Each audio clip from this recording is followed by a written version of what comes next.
TCI is brought to you by Spendthrift Sire Into Mischief, sire of 3 Derby colts from just 2 crops to date, including Louisiana Derby winner Vickers in Trouble.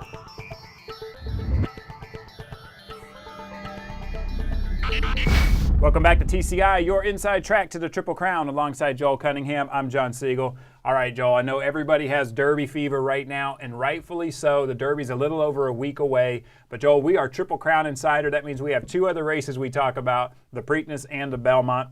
Let's do a little bit of housekeeping, and let's talk about the Lexington Stakes real quick. You know, we saw Mr. Speaker in here, a horse that you really liked going into this race. Joel, he's very impressive. My question is, do you think that we could see this horse back on the dirt and running in the Preakness Stakes? I don't know about the Preakness because of the conservative connections. I don't know if they'll wheel him back in 3 weeks. And it's interesting to think everybody has Derby fever, but the Preakness is only 3 weeks away. Right. So, you know, horses like Social Inclusion that might not make the Derby, you know, maybe a Mr. Speaker, maybe a Kid Cruz who, you know, is a good local horse there, could be sitting in the weeds sort of waiting for these Derby horses in 3 weeks. So it's interesting to think about and bring up. If we go now to the Twin Spires TV race replay, we'll take a look briefly at the Lexington Stakes, and we'll just look at this performance here by Mr. Speaker. The 5th Silks here, you see with the red cap. Once he gets out from that inside trip, he just explodes away from this group, John. Yeah. It's very interesting. I thought he was a big-time contender in the Bluegrass Stakes. They opted to take, you know, the more conservative route, run him in here. He wins by daylight. Very good performance. And when you talk to Shug and you hear what he says about this colt, he still hasn't ruled out another try on the dirt. You know, if you notice when they had him on the Derby trail on the dirt down there in Florida, you know, he didn't run well. But what happened next time out? They put him on Lasix. So who knows what really happened in that performance? Potentially he bled. Potentially something happened there. He's been great since then. He's got a good off-the-pace style, a great turn of foot, and he has that main track pedigree. He certainly had enough pedigree there to like the synthetic. So I think there's some dirt crossover ability if he gets the right setup. Be interested to see what they do with him. But they're very conservative. I could see them maybe trying the Peter Pan, and if he runs well, maybe running the Belmont because that's going to be his home this summer. But, you know, still they're more apt to try it again maybe down the road and maybe like the Jim Dandy or the Travers. All right, well, Joel, that's later down the road. We need to talk about the Derby right now, and this is the show where we give our first impressions. You know, we have the luxury of being here in Kentucky. We can drive over to Churchill, and we can take a look at these horses.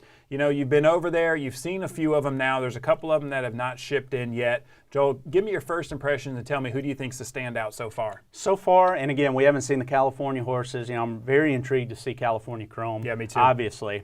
Dance with Fate's another colt that, you know, is kind of rising up in my mind, you know, and could run a big race in the Derby. Very interested to see how he came out of the Bluegrass. Good-looking colt. And then obviously Wicked Strong come from New York. I mean, we still have a lot of we haven't put eyes on a lot of these yet, but what we have seen, you know, based on the horses that are there right now, I think Medal Count looks as good as any of them, John. And his home track is Churchill Downs.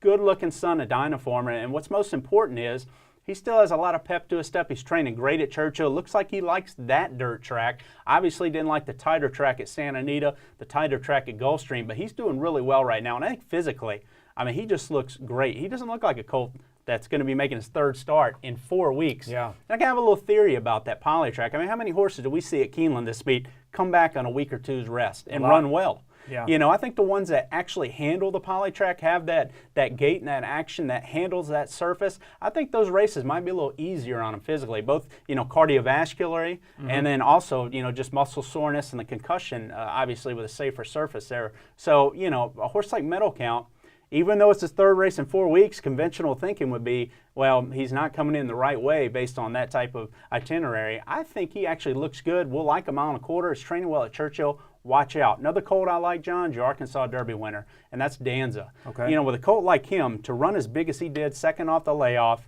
on the road in Arkansas, first thing that comes to your mind is, okay, maybe a bounce candidate here.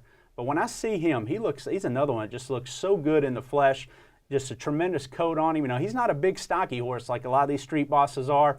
You know, that's just not the way he's made. He has a little more stretch to him. I think probably more influence maybe from the dam side there. But the energy level is so important. You know, a horse like him that has those miles on him, has that big performance just a couple weeks ago. I like his energy level. I think he's come out of the Arkansas Derby looking great. And to me, amongst the 3 or 4 I've seen from Pletcher, I think he looks the best or as good as any of them, in my opinion. So very good signs for Danza fans out there. And then the last one's a bit of a long shot. It's Commanding Curve.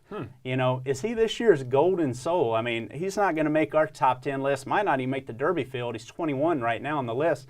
but boy, does he look good physically. And a colt that just loves Churchill Downs, trains so well over it. I think he's sitting on his best race. You look at his form and the way he's doing right now, I think he's going to turn in his best race in the Derby. Question is, how good is that? I don't think he's quite as good as Golden Soul, maybe coming in based on his form, but this group isn't as good as what Golden Soul had to run against last year, in my opinion, outside of California Chrome. So, I think, for a horse, can he win? I don't know. Can he even run second like Golden Soul? Not sure he can do that. But if you're looking for a trifecta or superfecta buster, Commanding Curve will run his best race in the Derby if he gets in. Just not sure how fast he is overall. Well, a few other horses that we've kind of gotten some reports on. We spoke of Graham Motion this morning. Ring Weekend, Tampa Bay Derby winner. A lot of people were wondering, is this horse going to run in the Derby? He breezed today. They were very happy with it. He went 6 furlongs, I think 112 and change. Yeah. He told us he's going to ship over on Monday if everything comes, with the breeze is okay. Social Inclusion is a horse that's interesting. He breezed down at Gulfstream. Joel, this horse, he could really be a danger in here if he gets in, but he's a long way from even getting into Derby at this point. Yeah, the trainer keeps working 3 furlongs and out in 4 furlongs. It's very intriguing work regiment, but you have to have the horse. And after his Wood performance, I think he's going to be tight enough in his 4th lifetime start, but he has to get in. I'm not willing to take him out of the top 10 yet. And, it seems like every week, we can count on it. Attrition, people bypassing the race, injuries, Cairo Prince. Yeah. Disappointing injury. Yeah. And it makes sense. As poorly as he ran in the Florida Derby, John, it makes sense that he was not 100%. Well, now he comes off the list. Just another one like Constitution, like all these others, by the wayside, these top talents, and it just opens things up. So you see here, everybody kind of just moves up for me. I'm not willing to, really move anybody around because I want to see all these horses at Churchill Downs and then, see final works this weekend and then really assess next weekend where I think they fit in the top 10. So no real big movement in here, including Social Inclusion, who stays in that 3 spot for me, just for now. Yeah, and as the fans, I'm going to speak out for them. You got the Social Inclusion in a number 3 spot. I mean, that's pretty high up there for a horse who may not even get into the race. But another horse I'm interested in, We Miss Artie. I think that it's worth putting him in there because I do think he's going to run huge in there. But I still got to question you. I don't see Vickers in trouble. He's a horse that I think could really run well in here. Louisiana Derby winner. Joel, this horse hadn't done anything wrong, but he still can't seem to crack into that TCI top 10. Tell me why that is. We Miss Artie has that Fupeg look to him. He's a big colt. He has some attitude. Reminds me of Fupeg a little bit, obviously a Derby winner in 2000. When I look at him and his style, I think he's coming in this race good. Certainly they must have seen something in the morning to run him in the Breeders' Cup Juvenile, try him again in the Fountain of Youth, and try to make him a dirt horse. We know he likes turf, we know he likes synthetic. I think he could like Churchill's dirt, and he has the right style, and to me, he looked very good. When you're trying to assess all the Pletcher horses, I mentioned Danza. I thought We Miss Artie looked very good too, and I think he fits this race.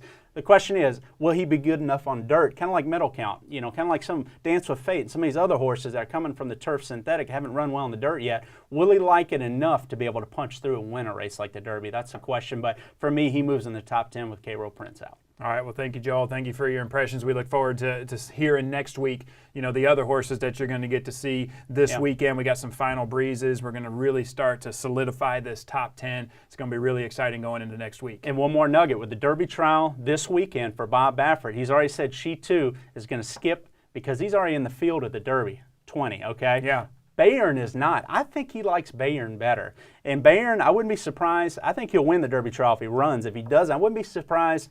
Bob Baffert take a shot, him getting in on the also eligibles. And if he were 21, I wouldn't be surprised if he actually scratched she too, just for Bayern to get into the field. Different owners there, so I don't know how that works politically. But I tell you what, he likes the way Bayern's trained there. He outworked she too the other day. Is not a great workhorse.